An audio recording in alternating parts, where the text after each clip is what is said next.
भारतीय राजनीति, जाति एवं संप्रदाय। प्रश्न 1 है, जाति प्रथा का तत्व है, तो उत्तर है ए, चेतना बोध। जाति प्रथा का मूल तत्व चेतना बोध है। इसी जातीय चेतना बोध के कारण ही कई राज्यों में संख्या के आधिक्य के कारण कुछ जातियां सत्ता पर वर्चस्व स्थापित करने में समर्थ हो जाती हैं। प्रश्न नंबर 2, जिसे राजनीति में जातिवाद कहा जाता है वह जातियों के राजनीतिकरण से अधिक और कुछ नहीं। यह कथन किसका है? तो उत्तर है डी, रजनी कोठारी की। प्रोफेसर रजनी कोठारी ने अपनी पुस्तक कास्ट इन इंडिया पॉलिटिक्स में भारतीय राजनीति में जाति की भूमिका का विस्तृत विश्लेषण किया है। भारत की जनता जातियों के आधार पर संगठित है, अतः न चाहते हुए भी राजनीति की जाति संस्था का उपयोग करना ही पड़ेगा। अतः जिसे राजनीति में जातिवाद कहा जाता है वह जातियों के राजनीतिकरण से अधिक और कुछ नहीं है। जाति को अपने दायरे में खींचकर राजनीति उसे अपने काम में लाने का प्रयत्न करती है। प्रश्न नंबर 3 है, धर्मनिरपेक्षता से तात्पर्य है, तो उत्तर है ए, सी, राज्य का कोई धर्म न होना। धर्मनिरपेक्षता से तात्पर्य है राज्य का अपना कोई धर्म नहीं होना। राज्य ना तो किसी धर्म विशेष से संबंधित होता है और ना ही उसमें हस्तक्षेप करता है और ना ही किसी धर्म की उन्नति के लिए कोई सहायता ही देता है। प्रश्न नंबर 4 है, मंडल आयोग का संबंध है, तो उत्तर है ए, पिछड़ी जाति से।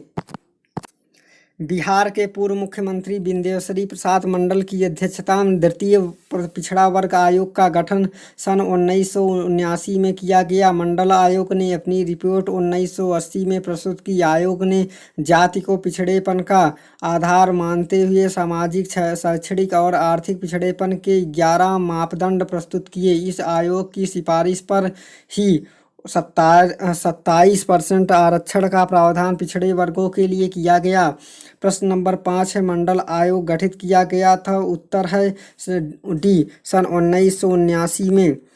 वर्ष 1979 में मोरारजी देसाई की जनता पार्टी सरकार ने तृतीय पिछड़ा वर्ग आयोग का गठन संसद सदस्य बीपी मंडल की अध्यक्षता में किया गया। आयोग ने अपनी रिपोर्ट 1980 में प्रस्तुत की और 3743 जातियों की पहचान की जो सामाजिक एवं शैक्षणिक आधार पर पिछड़ी थी। ज्ञातव्य है कि 1953 में काका कालेकर की अध्यक्षता में प्रथम पिछड़ा वर्ग आयोग गठित किया गया। इसने अपनी रिपोर्ट 1955 में प्रस्तुत की। प्रश्न नंबर 6 है, निम्नलिखित में से कौन सा तत्व भारतीय राजनीतिक व्यवस्था में महत्वपूर्ण भूमिका निभाता है? तो उत्तर है ए, माने जाति, बी है पहला है जात, दूसरा क्षेत्र, तीसरा धर्म।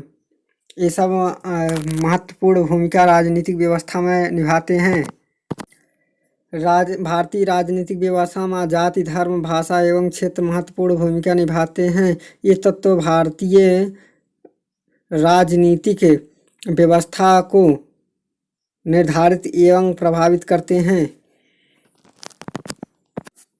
प्रश्न नंबर 7 है, भारत में क्षेत्रवाद के उदय का प्रमुख कारण है, तो उत्तर है डी, भारत भाषा के आधार पर राज्यों का गठन व निर्माण।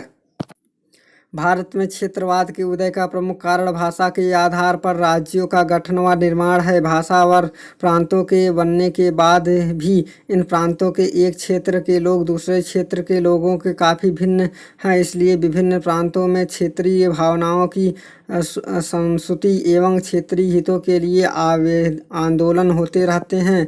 प्रश्न नंबर 8 है, क्षेत्रीय परिषद का अध्यक्ष होता है, उत्तर है सी, गृह मंत्री। राज्य पुनर्गठन अधिनियम 1956 द्वारा 5 क्षेत्रीय परिषदें बनाई गई। संघ के गृह मंत्री को सभी क्षेत्रीय परिषद का अध्यक्ष नाम निर्दिष्ट किया गया। प्रत्येक क्षेत्रीय परिषद में उस क्षेत्र के राज्यों में से प्रत्येक के मुख्यमंत्री और 2 मंत्री तथा संघ राज्य क्षेत्र का प्रशासक होता है। प्रश्न नंबर 9, सांप्रदायिक प्रतिनिधित्व का अर्थ होता है, तो उत्तर है बी, धार्मिक आधार पर प्रतिनिधित्व।